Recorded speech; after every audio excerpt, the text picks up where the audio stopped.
Hello students, in last video I explained you capital structures of the business and I am also explain कि how to find out the आपका earning per share. I have explained three situations in which one situation the borrowed fund is not involving, in second situation some borrowed fund is involving in the आपका capital, and in third situation some more borrowed fund involving in the आपका capital structure. And you have find out कि if we have involving the आपका more debt in capital structures then earning per share is more if return on investment is more than the आपका rate of interest. And today topic is कि if return on investment is less, student listen clearly and carefully कि if return on investment is less than the rate of interest then equity shareholders loss by including more debt. Here is a simple question कि if return on investment is less, यदि आपका return on investment less है rate of interest से and you have involving the आपका more amount of डेप्ट in capital structures, तो in this condition you have suffering loss. Then more of equity is beneficial for owners of company, तो in this situation की then more of equity is beneficial, यानी कि इस condition में you have required involving the आपका owners fund at more, है ना, owners fund involving is more. ठीक है, let us take an example where return on investment is less than the rate of interest. See here situation first, capital total capital is 50 lakh rupees, capital equity capital आपका 50 lakh rupees है जो आपका 5 lakh shares में divided है and इस shares की value 10 rupees है. डेप्ट यहाँ पर नील है in first situation, borrowed fund नहीं इन्वॉल्व किया गया. टैक्स रेट आपको 30% पर एनम दिया है, इंटरेस्ट रेट आपका 10% पर एनम है.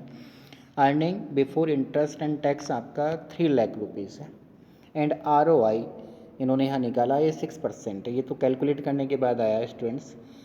Hair second situation is total capital 50 lakh, capital आपका इक्विटी कैपिटल 40 लाख जो आपका 4 लाख शेयर्स में डिवाइडेड है. डेप्ट आपका 10 लाख का है, tax rate 30%, interest rate 10% and आपका earning before interest and tax आपका 3 lakh. Now third situation, total capital 550 lakh, equity capital 30 lakh यानी कि 3 लाख शेयर्स हैं 10 रुपीज़ इस वाले. डेप्ट यहाँ पर इन्वॉल्विंग कर लिया हमने 20 lakh, tax rate 30% per annum, interest rate 10% per annum and earning before interest and taxes 3 lakh rupees. It's clear, these are the 3 situation. Now, how to calculate the earning per share? In same way, in just like आपका last method, last way, here 3 situations, यानी कि situation first, situation second, situation third, and firstly show the आपका earning before interest and tax यानी कि EBIT. In each situation, EBIT is आपका 3 lakh rupees, so here show the आपका 3 lakh rupees.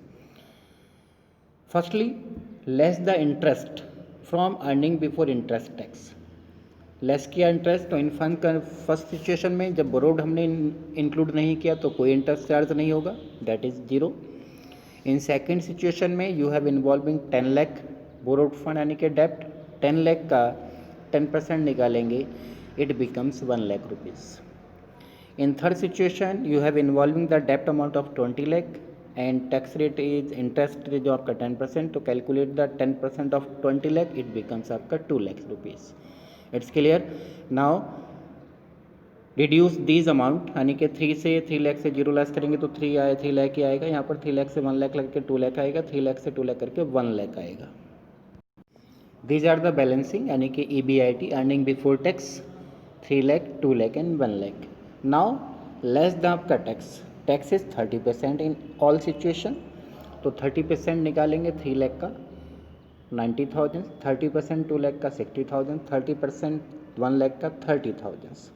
It's clear. Now deduct it 3 lakh से 90 लाख 93 लाख से 90,000 को less किया 2 लाख 10,000 2 लाख से 60,000 को लेस किया 1,40,000, 1 लाख से 30,000 को लेस किया 70,000, and it becomes earning after tax. It's clear? Now we have calculated the आपका earning per share. We have required to find out the earning per share. तो earning per share का formula होता है बच्चों कि earning after tax upon number of equity shares. Earning after tax upon number of equity shares. It's clear? So in first situation, what is the EAT, earning after tax? 2,10,000, and number of shares in first situation, that is 5 lakh. Clear? तो 2,10,000 into 5 lakh divide करके हमारा आएगा 0.42. इन second situation 1,40,000 upon number of shares is 4 lakh, तो divide करने के बाद 0.35. And in third situation 70,000 upon number of shares is 3 lakhs, यानी कि 0.23. It's clear? तो हियर प्रूव डेट कि in case return of investment is less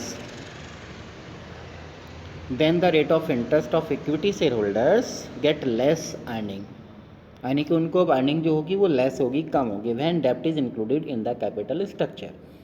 यदि हम ROI is less than the आपका rate of interest and we have involving the आपका borrowed fund और डेप्ट fund in capital structures, in this situation the equity share holders getting less amount of earnings.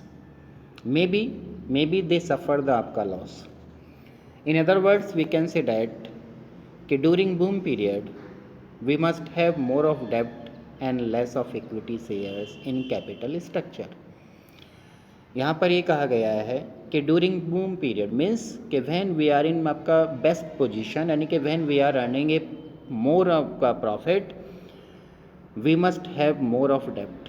तब हमें डेप्ट पर depend होना चाहिए and less of equity shares in capital structure, यानी कि हमें मोर डेप्ट इंक्लूड करें और less amount of equity share capital यानी कि इन्वॉल्व करें. एंड ड्यूरिंग डिप्रेशन, और जब हम इन लॉस में चल रहे हो या अर्निंग रेट हमारा लेस हो, ठीक है, देन इनकम और return is less, we should have more of equity. तो तब हमें इक्विटी पर डिपेंड होना चाहिए एंड लेस अमाउंट ऑफ डेप्ट will be involving in capital structure.